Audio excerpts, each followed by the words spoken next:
காவிய தலைவன் நேயர்களுக்கு வணக்கம். நான் சசிகுமார். நம்ம சேனல் வைஸாக ஒரு நல்ல விஷயம் சொல்லணும் அப்படின்னா, இது வரைக்கும் நம்ம ஃபேஷனாக இந்த சேனல் ஆரம்பித்து பண்ணிட்டு இருந்தோம். இப்போ இதே ஒரு ப்ரொஃபஷ்னலாக மாற்றி பண்ணலாம் அப்படிங்கிற ஒரு எண்ணம்.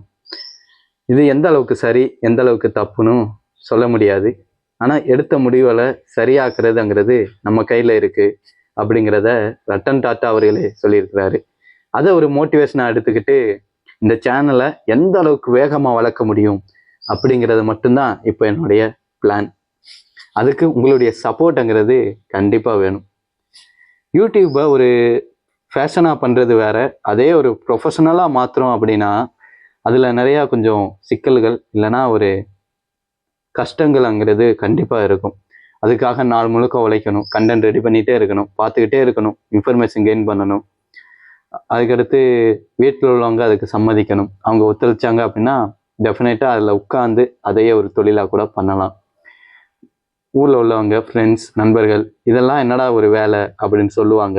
அதையெல்லாம் காதலையே போட்டுக்கக்கூடாது. அதுக்கு மேலே ரொம்ப பெரிய விஷயம் என்னென்னா பொறுமையாக இருக்கணும், நம்பிக்கையோடு இருக்கணும். எவ்வளோ காலம் ஆனாலும் கண்டிப்பாக இதில் ஒரு நம்ம சக்ஸஸ் கிடைக்கும் அப்படிங்கிற ஒரு நம்பிக்கைங்கிறது கண்டிப்பாக வேணும்.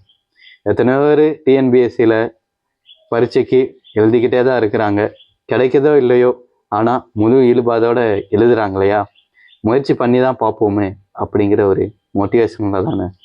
அதே மாதிரி தான் இதுவும்.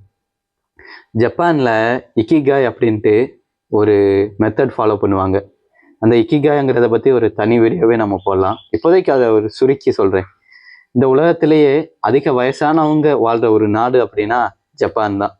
இந்த ஜப்பானில் அதிக வயசானவங்க வாழ்கிறதுக்கு என்ன காரணம், அவங்களுடைய ஆரோக்கியத்துக்கு என்ன காரணம் அப்படின்னு பார்க்கும்போது அதில் ஒரு ஒன் ஆஃப் தி ரீசன் என்ன அப்படின்னா இந்த இக்கிகாய் அப்படின்ட்டு சொல்கிறாங்க. அணு ஆயுதங்கள் உலக போகிறப்ப ஜப்பான் மீது வீசப்பட்டது. அது எல்லாத்தையும் அதுலேருந்து தாண்டி அந்த துயரங்கள் எல்லாத்தையும் மிதித்து மேலே இவ்வளோ பெரிய வளர்ச்சியை கொண்டு வந்தது அப்படிங்கிறது ஜப்பான் நாட்டு மக்களினுடைய அந்த விடாமுயற்சியும் உழைப்பையும் காட்டுது. அப்பேற்பட்ட அறிவியல்லையும் விஞ்ஞானத்திலையும் இன்னைக்கு நம்பர் 1 இருக்காங்க. அவங்க அவ்வளோ உழைப்பை போட்டும் அவ்வளவு சயின்டிஃபிக்காக இருந்தும் மாடர்னாக இருந்தும் இவ்வளவு அதிக காலம் வாழ்றதுக்கு என்ன காரணம் அப்படி பார்த்தீங்க அப்படின்னா இந்த இக்கிகாயும் ஒரு காரணம் அப்படின்ட்டு சொல்கிறாங்க.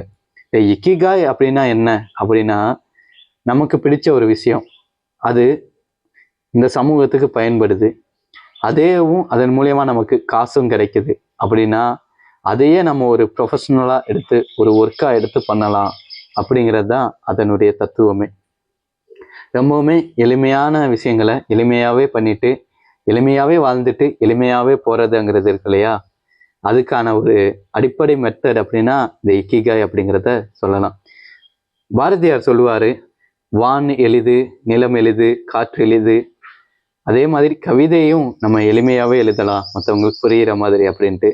அதே மாதிரி நம்மையும் எளிமையாகவே வீடியோ போடலாம், எளிமையாகவே வாழலாம், நம்ம பிடிச்ச விஷயங்களை நம்ம பண்ணலாம் அப்படிங்கிறது ஒரு தாட் அப்படிங்கிறது தான் இப்போது. அதுக்காக இந்த யூடியூப் சேனலை ஆரம்பித்து பண்ணிகிட்ருக்கோம். முடிஞ்ச அளவுக்கு உங்களுக்கு எந்த அளவுக்கு இன்ஃபர்மேஷன் யூஸ்ஃபுல்லாக கொடுக்க முடியும் அப்படிங்கிறத பார்த்து உங்களுக்கு நான் அதை கொடுக்குறேன். என்டர்டெயின்மெண்ட்டாகவும் ஒரு இன்ஃபர்மேஷனாகவும் கொடுக்கலாம் அப்படிங்கிறதான் என்னோட ஐடியா. எந்த மாதிரி கண்டென்ட் போடலாம், இந்த மாதிரி தவறுகள் இருக்குது, இதை திருத்திக்கலாம் அப்படின்ட்டு எல்லா விஷயத்தையும் நீங்களே சொல்லுங்கள். அதுபடி நம்ம சேனலுக்கும் அது ஒரு முக்கிய வளர்ச்சியாக இருக்கும். எதுனாலும் நீங்கள் டைரெக்டாக நிறை குறை எல்லாத்தையும் வீடியோவுடைய கமெண்ட் செக்ஷன்லேயே நீங்கள் தாராளமாக பதிவிடலாம். அதற்கான உரிய ரிப்ளையும் உங்களுக்கு மரியாதையுடனும் நன்றிகளுடனும் கண்டிப்பாக ரிப்ளை செய்யப்படும். இப்போ சேனலுக்கு இவ்வளோ இது பார்த்தாச்சு. இதுக்கு மேலே சொல்ல நேருக்கு நல்லா வீடியோ போடுறேன், நீங்களும் பார்த்து ஆதரவு தாங்க. நான் சசிகுமார், நீங்கள் பார்ப்பது காவிய தலைவன். நன்றி, வணக்கம்.